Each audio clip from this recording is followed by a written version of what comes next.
going to be DISAD, CP, the condo argument, then K framework, and then K proper.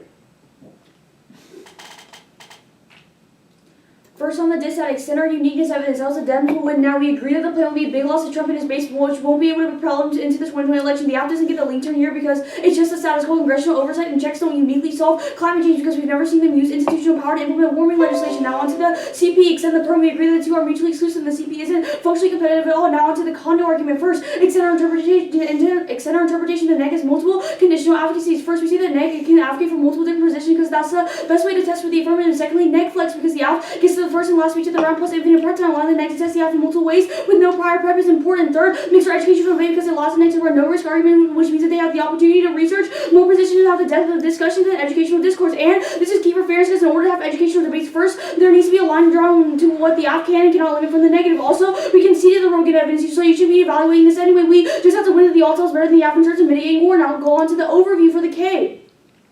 Epistemology is the way in which we come to know knowledge. So by evaluating the epistemological failures of 1AC, we can start to move away from the dangers of endorsing security rhetoric, i.e. war, violence, conflict, and dehumanization. That was the Burke evidence. The alternative is to rethink security logic, specifically how it interacts globally and how we use it to control and manage bodies, how we control and manage countries and bodies, and by doing this we get the educational discourse and we can use this to deconstruct norms we've made because of security. The K is a criticism of the representations of the affirmative, which is a prior question to the implementation of the affirmative. On to the framework, extend our interpretation. Our interprets that the epistemological claims about policy comes first, reasons to prefer first. They say plan focus good, but the only way to rethink security logic is to be able to rethink the epistemology behind it. Secondly, they say it's not valuable. We keep interacting with the system that's flawed. We never produce enough knowledge to challenge. We will only submit to the higher power. And third, weighing the impacts of the app against the K aren't effective enough to solve flawed security logic because it doesn't weigh the underlying assumptions of the affirmative and only analyzes the endpoint. And fourth, Vivian is bad because it allows them to bypass the rethinking of security and destroys the entirety of the all. Not good for solving the security logic because the app's basis of wanting to stop arms to Saudi Arabia is drowned in security logic we try to reject. And fifth, UTIL is bad because it justifies reducing people to countries and people in countries to numbers for just the sake of the United States, which is bad. It means that there's no value to life and justifies things like 0 points of the Holocaust and 6 they concede reps don't matter for slash ontology. First, this means that they functionally concede that we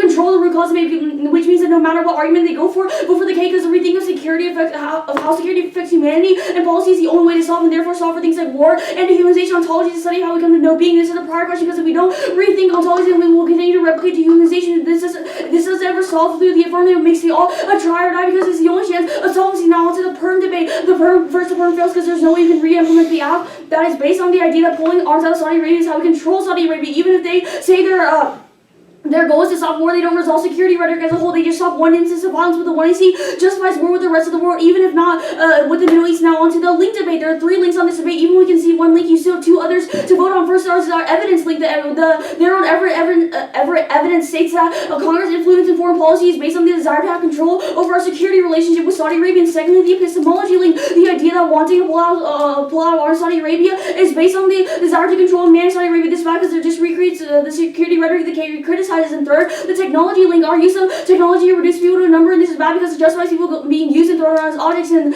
if we win the link debate, then I don't have to do much work on the perm page because the link serves as a diss to the perm because it justifies why the all and the app are mutually exclusive. And even if we don't win the all debate, then them conceding the link and the impact is enough for you to vote on the linear diss. Now let's go on to the impact justification for people going to war and disposed as another body. It's the worst impact in the round. This recreates more instances of war because even if the app says that reducing arms will solve the conflict in Yemen, this is the same security rhetoric that we will be used to justify going to war with China because they threaten security measures that the U.S. have put in place. This is an ongoing cycle of violence that we can never escape from unless we do the alt. Now onto the alt debate. First, the alternative is to take a look at the way security rhetoric justifies war and reject that kind of logic. The 1AC is epistemological failures, i.e. using Saudi Arabia as an example for other countries to follow is flawed because it is rooting the idea by doing that the U.S. will feel safe. This is the same idea that justifies us going to war because the end result is the U.S. has some sort of clarification in its stance on global security. The alt's educational stance is much more important than political balance because being uneducated does not pass good anti-security policies, and the alternative solves the entirety of the app. Rethinking security is a prerequisite to the app for winning the root cause of it, which means in order to solve for the app permanently, i.e. stopping global conflict and instability, we need to rethink security logic first. In the world of the alt, there's no need to label humans as disposable objects or numbers that we carelessly throw into war or kill. Instead, destroy the norms that security has created and justified and create new ones like educational discourse between two countries and relations being restored.